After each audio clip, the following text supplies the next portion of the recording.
I got the FZR. Dude, this ski.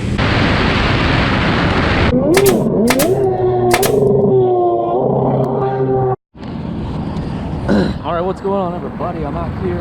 A very cold day, but the water is nice and smooth.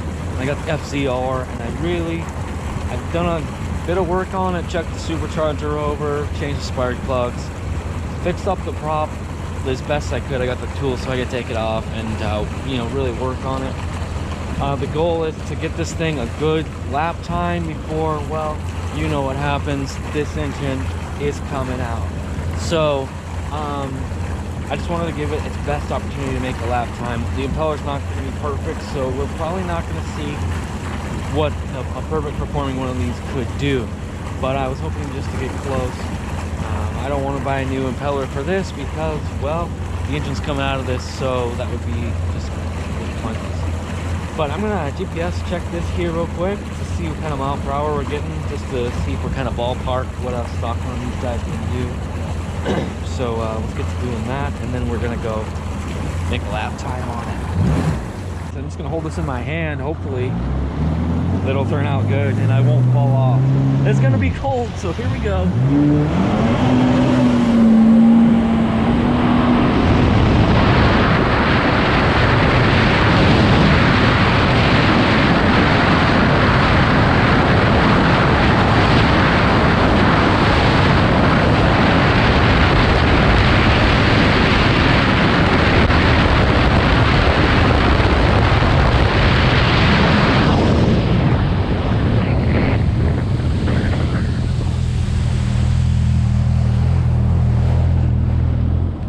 Alright, the speed app that I use on this phone, I've checked it against some other stuff, and it runs a couple miles per hour slow. So you saw we hit about 65, may have kissed 66 for a minute there.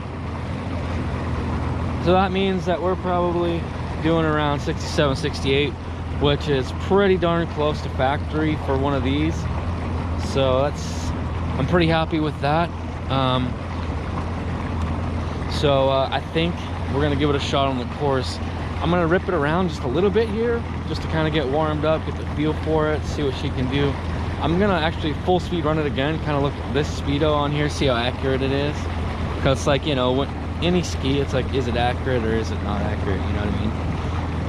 So anyways, I'm gonna go ahead and do that. Then lower, higher, but whatever. Let's just.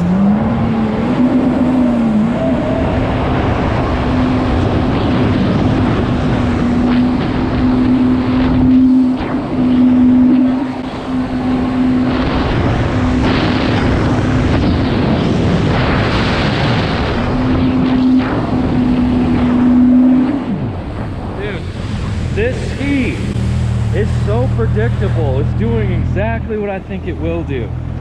It's not oversteering, it's not understeering. Well, maybe it's understeering a bit. I'm not too sure.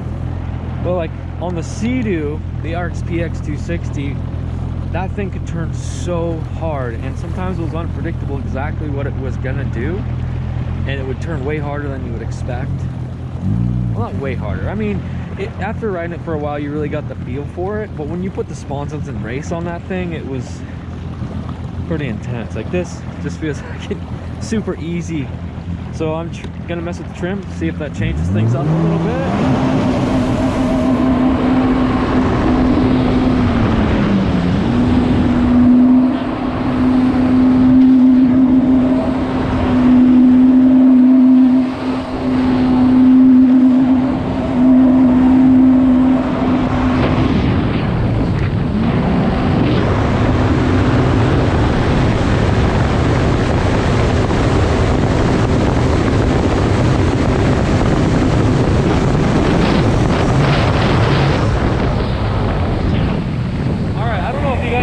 But the speedo was pretty darn accurate.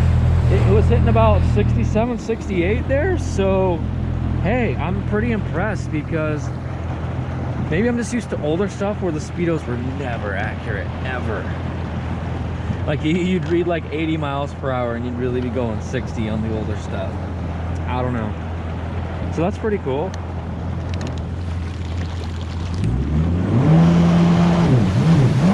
Let's drop the nose goes down all the way.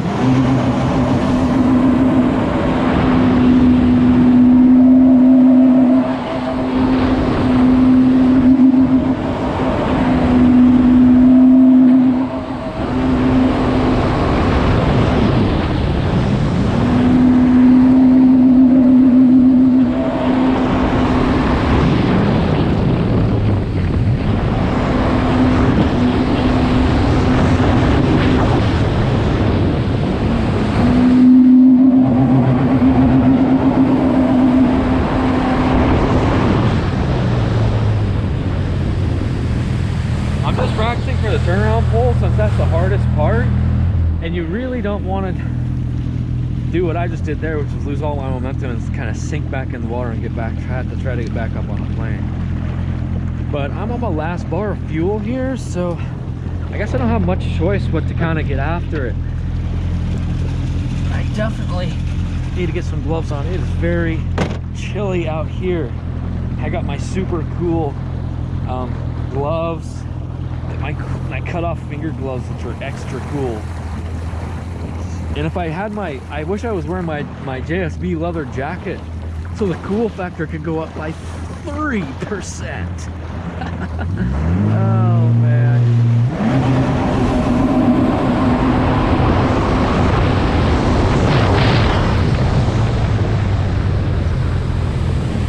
I don't know if you guys can tell with the ski, it cavitates for a bit and then it goes, and I don't know if that's how stock ones of these are.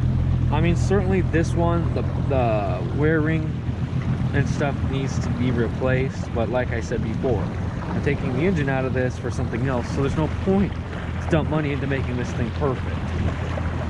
I'm just giving her her best chance to do what she can do.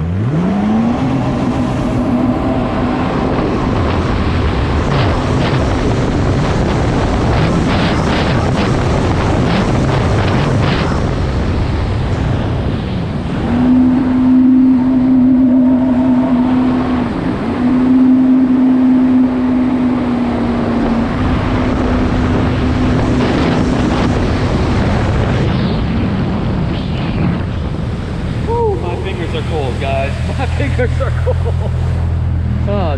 I was talking to Jacob and he was thinking about coming out here today, but man, he wants to test the DASA because he did some work on that, but man, it's cold.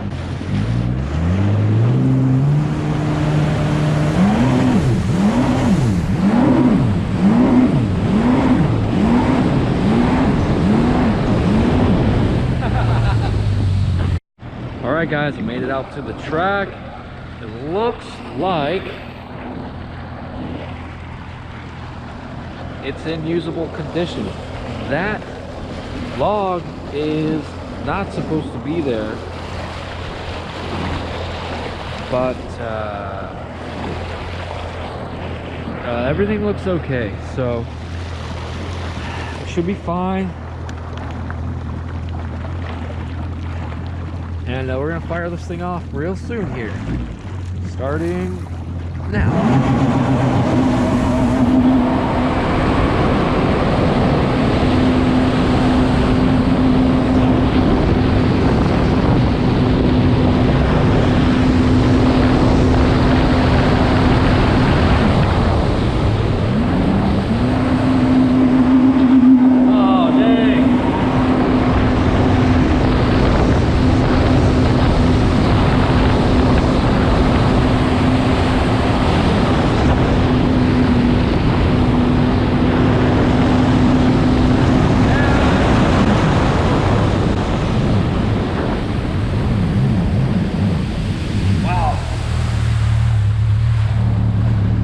It felt great. I mean, the serious holdback on this is going to be the cavitation problems.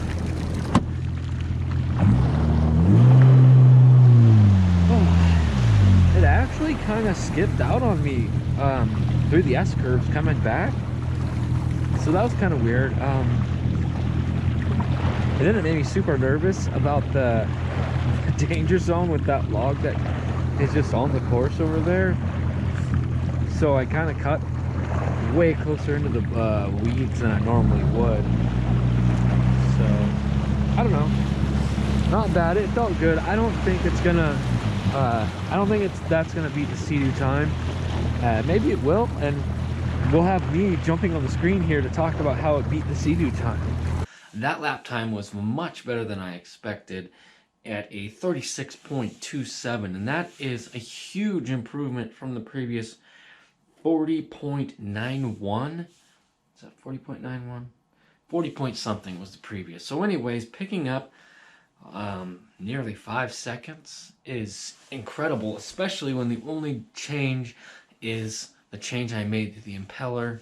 It's still the same impeller, I just fixed it up a bit. But I just want to give you guys some perspective of where that puts it. It used to be slower than the GP 1300R, which would be 4th place, and that puts it up past the 1300R into 3rd place. Still, the best lap time is the 2012 Sea-Doo RXP with a 35.05, and the next best is the 07 Sea-Doo RXT with a 35.92. And you can see the FZR is very close to that. So, you know, with like a brand new prop and a good wear ring, I think it would have a chance to really compete with that Sea-Doo RXP for the 1st place. But obviously we're not going to do that because, you know, this project is happening. And, you know, maybe someday we'll get another motor for the FZR. Here is the FZR impeller. Just want to give you guys an idea of what I did to actually make it sort of good. Like, I mean, I'm actually surprised at how good it was. I didn't expect it to be that good. But before, these edges were bent up really bad, and I just pulled the prop off, used my little hammer, just blacksmithed that sucker right on the vise here. Just blacksmith these blades out, you know, and then I would clamp them in the vise, straighten them and stuff like that. So really just like blacksmith work to get that to be pretty good, and I'm really surprised that it was that good. I did not expect to really gain 5 seconds. Obviously, I'm very proud of myself. I'm like, now I'm getting annoyed with myself for being so proud of myself. So that as to say, the FZR definitely had the potential to be the fastest lap on our track, but you know, that just is not happening, at least right at the moment. It is a possibility in the future. I think the FZRs are actually a pretty sweet platform. So if you have one, you've got a nice setup. I feel like with a few parts, and you could have something really good. Especially considering that this, well, I'm pretty sure you can get an old FZR for way less than one of those Sea-Doo RXP 260s. And the FZR is going to be more reliable, has more displacement, with like a tune and a supercharger wheel, tons of power. Maybe that's just my inner Yamaha fanboy talking. Oh, get some junk off my head. But I like it. I like the FZR.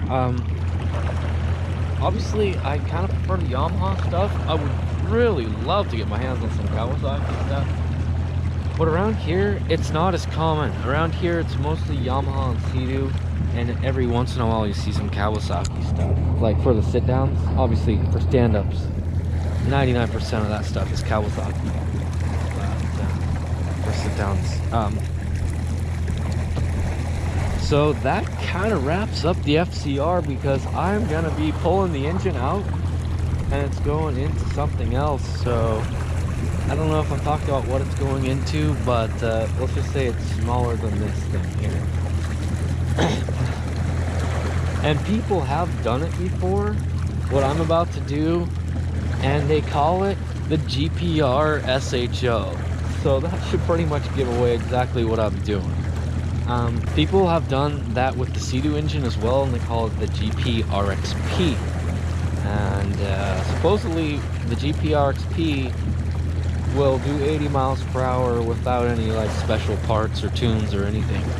So I'm assuming the SHO should be similar. So we're gonna see. That'll be pretty cool. That kind of closes out the FZR for now, until JetSkibrothers is like rolling in the money, and then we'll just snag up a sweet motor for this thing build it, put it in here, and see what she could really do. But obviously, check out some of our other garbage videos. I shouldn't say that. Hey, grab some of our merch if you want to. Check out some of our other videos. Subscribe for sure. And we will check in with you guys later.